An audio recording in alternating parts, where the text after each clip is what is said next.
Жүргізуші куәлігін онлайн түрде ауыстыру қызметі енгізгелі 600-ге жуық қызылордалық жаңа жүйені пайдаланды. Жалпы мамандандырылған халыққа қызмет көрсету орталығының көлікке қатысты құжаттар электронды түрде рәсімделді. Қызмет көрсету сапасына байланысты тұрғындардың пікірі қоғамдық қабылдауда тыңдалды.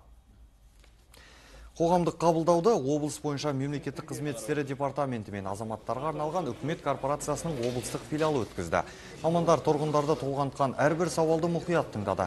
Көлікке нөмір алу, ауыстыру сынды қызмет түрлеріне қатысты ұсыныстар айтылды.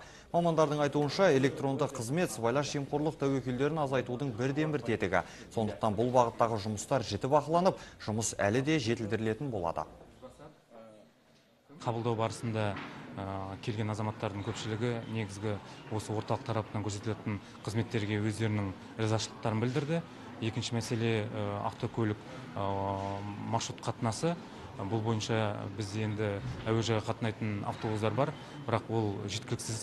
Сол себепті де біз әкімдікке қосымша осындай тұрақты түрде автобус қатынау туралы ұсыныс енгізілген. Осы мәселені алдағы уақытта тағы да бақылауға алатын боламыз. Осы соны ашылғаны халықтың көзі ашылды. Біріншіде халыққа үлкен жақсы қызметтер істеліп жатыр. Ешқандай реніш жоқ.